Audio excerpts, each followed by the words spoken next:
Good morning everyone. Continuing with our next topic, life insurance policy. Life insurance policy वो policy होती है जो life insurance company से जो बिजनेस के पार्टनर्स हैं वो ले रहे हैं on the life of partner. जो मेन पर्पस होता है पॉलिसी लेने का वो होता है कि इन केस अगर पार्टनर की डेथ हो जाती है तो एक प्रोविजन हो जो भी अमाउंट उसको पे करना है उसके लिए। तो जो भी इंश्योरेंस कंपनी से अमाउंट रिसीव होता है उसमें से आप उस डिजीज पार्टनर को पेमेंट कर सकते हो। अदरवाइज अगर आपने लाइफ इंश्योरेंस पॉलिसी नहीं ली हुई है तो उस केस में जो पेमेंट है आपको करने के लिए फर्म की एसेट्स को बेचना पड़ सकता है। तो इसीलिए बेटर है कि जो पार्टनरशिप फर्म है वो इंश्योरेंस लेती है अपने पार्टनर्स के लिए। तो इंश्योरेंस पॉलिसी आप on the life of partner ले सकते हो दो तरीके से। एक होती है जॉइंट लाइफ इंश्योरेंस पॉलिसी और दूसरी होती है इंडिविजुअल लाइफ इंश्योरेंस पॉलिसी। तो सबसे पहले हम देख रहे हैं जॉइंट लाइफ इंश्योरेंस पॉलिसी। जब एक इंश्योरेंस पॉलिसी ली जा रही है jointly on the life of all partners तो उसे हम कहते हैं जॉइंट लाइफ इंश्योरेंस पॉलिसी। जो प्रीमियम होता है उस पॉलिसी का वो फर्म पे करती है और जो इंश्योरेंस कंपनी है वो full amount of insurance policy का पे करती है फर्म को on the death of a partner. और जो पेमेंट है प्रीमियम की वो स्टॉप हो जाती है फ्यूचर के लिए। तो इसे डील करने के लिए 4 मेथड्स हैं हमारे पास। किस चीज़ के लिए? जो आप प्रीमियम पे करते हो जॉइंट लाइफ इंश्योरेंस पॉलिसी का उसको अकाउंट्स में एडजस्ट करने के लिए। तो सबसे पहला जो हमारा है that is when premium is treated as business expense. इस मेथड के अंदर जो प्रीमियम आप पे कर रहे हो जॉइंट लाइफ इंश्योरेंस पॉलिसी के लिए उसे बिजनेस एक्सपेंस माना जाएगा। तो उसे आप P&L अकाउंट में डेबिट करते हो और जब पार्टनर की डेथ हो जाती है तो जो जॉइंट लाइफ पॉलिसी अकाउंट है वो क्रेडिट हो जाता है उतनी अमाउंट से जितना आपको रिसीव हुआ है इंश्योरेंस कंपनी से और उसे आप राइट ऑफ करते हो by transferring to the capital accounts of partners उनकी प्रॉफिट शेयरिंग रेशो में, इंक्लूडिंग जो डिजीज पार्टनर है उसको भी ट्रांसफर किया जाएगा। तो उसके लिए इस मेथड के अकॉर्डिंग क्या एंट्रीज हम करते हैं? सबसे पहले एंट्री पेमेंट ऑफ प्रीमियम करने की। तो joint life policy premium account debit to bank account. उसके बाद उस प्रीमियम को P&L अकाउंट में ट्रांसफर करने की एंट्री, क्योंकि आपने उसे क्या माना है? आपने उसे एक्सपेंस माना है। तो P&L account debit to joint life policy premium account. तो प्रीमियम को ट्रांसफर कर दिया आपने P&L अकाउंट में और ये जो दो एंट्रीज हैं ये हर साल पास होंगी अकाउंट्स में up to the date of maturity. In case जो डेथ हो जाती है पार्टनर की या on maturity of the policy तो क्या एंट्रीज पास होंगी? सबसे पहली एंट्री इंश्योरेंस क्लेम के ड्यू होने की एंट्री। तो insurance company account debit to joint life policy account. उसके बाद इंश्योरेंस क्लेम को रिसीव करने की एंट्री, तो bank account debit to insurance company account. और उसके बाद जो भी अमाउंट है जॉइंट लाइफ पॉलिसी का उसे आप डिस्ट्रीब्यूट कर देंगे अमंग ऑल द पार्टनर्स। तो joint life policy account debit to all partners capital account और ये होगा उनकी प्रॉफिट शेयरिंग रेशो में। लेकिन इस मेथड का एक जो ड्रॉबैक है वो ये है कि इस तरीके से आपका जो ट्रू नेट प्रॉफिट और लॉस है फर्म का वो डिस्क्लोज नहीं होता है, क्योंकि एक साइड तो आप प्रीमियम पेड को ट्रीट कर रहे हो बिजनेस एक्सपेंस की तरह और डेबिट उसे कर रहे हो P&L अकाउंट में, जबकि दूसरे साइड पर जो अमाउंट है जॉइंट लाइफ पॉलिसी की आप उसे बैलेंस शीट में शो ही नहीं कर रहे हो as an asset of the firm. दूसरा जो हमारा मेथड है दैट इज जब आप प्रीमियम को ट्रीट कर रहे हो एज एन एसेट। इस मेथड के अंदर जो प्रीमियम है जो आप पे कर रहे हो उसे आप ट्रीट करते हो एज एसेट। तो जो जॉइंट लाइफ पॉलिसी अकाउंट है उसे आप डेबिट करते हो और जो बैंक अकाउंट है उसे आप क्रेडिट करते हो जो भी आपने प्रीमियम का अमाउंट पे किया है उससे।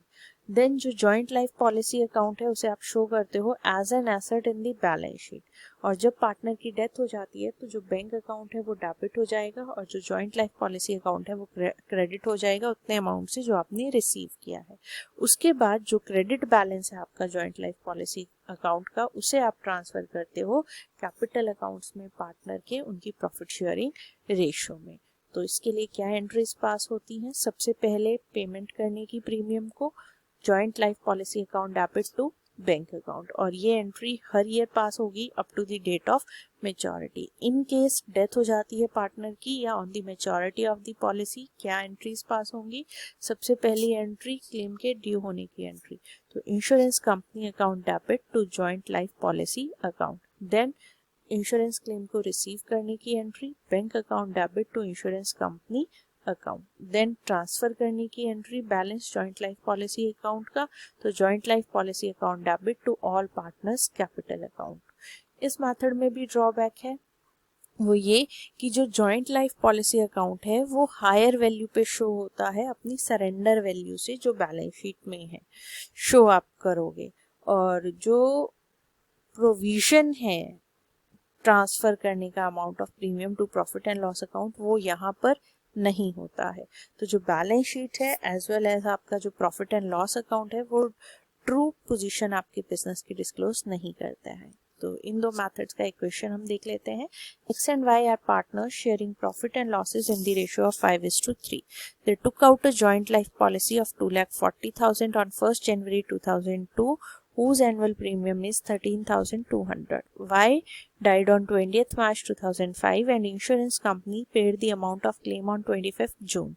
Journalize the above transaction when premium is treated as business expense and when premium paid is treated as an asset. सबसे पहले देखते हैं हम when premium paid is treated as an expense, business expense। तो सबसे पहले पेमेंट ऑफ प्रीमियम की entry, तो joint life policy premium account debit to bank account 13,200 से।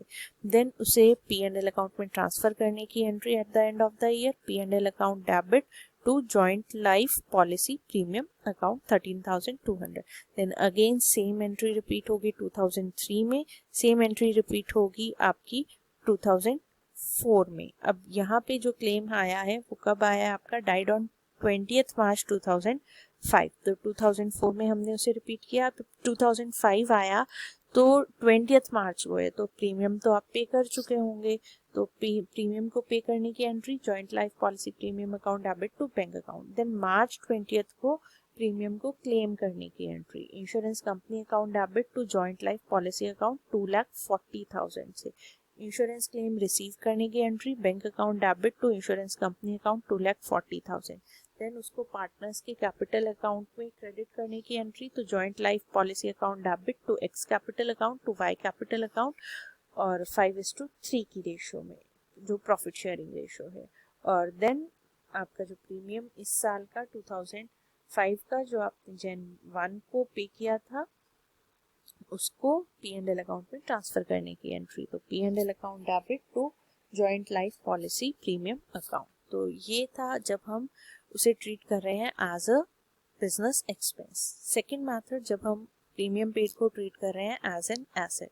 तो फर्स्ट ईयर में आपने पे किया प्रीमियम, उसके लिए entry joint life policy account debit to bank account. Again 2003 में सेम एंट्री, अगेन 2004 में सेम एंट्री, 2005 में भी सेम एंट्री। अब 2005 में मार्च 20th को जो क्लेम है उसे ड्यू होने की एंट्री, तो insurance company account debit to joint life policy account. Then claim receive करने की entry, bank account debit to joint to insurance company account, claim receive होने की एंट्री। लेकिन अब नेक्स्ट जो एंट्री है यहाँ पर, इसमें देखिए जो joint life policy account debit to X capital account to Y capital account, यहाँ पे जो हमने अमाउंट डिस्ट्रीब्यूट किया है वो है 1,87,200। ये अमाउंट कैसे आया? हम यहाँ पे एसेट इसको ट्रीट कर रहे हैं, तो हमारी टोटल जो वैल्यू थी इंश्योरेंस की वो थी 2,40,000। 2,40,000 में से हम माइनस क्या करेंगे? प्रीमियम जो हमने 4 साल का पे किया है कितना है? 13,200। 4 ईयर्स हमने पे किया है, तो 13,200 इंटू 4 आप करेंगे, और जो अमाउंट आएगा उसे आप 2,40,000 में से माइनस करेंगे, तो उसके बाद जो आपका अमाउंट आता है दैट इज 1,87,200। इसे हम डिस्ट्रीब्यूट करेंगे एक्स और वाई में। तो ये थे हमारे फर्स्ट 2 मैथड्स। नेक्स्ट जो हमारे मेथड है surrender value of policy is treated as an asset, इसे हम कंटिन्यू करेंगे हमारे नेक्स्ट लेक्चर में। Thank you so much.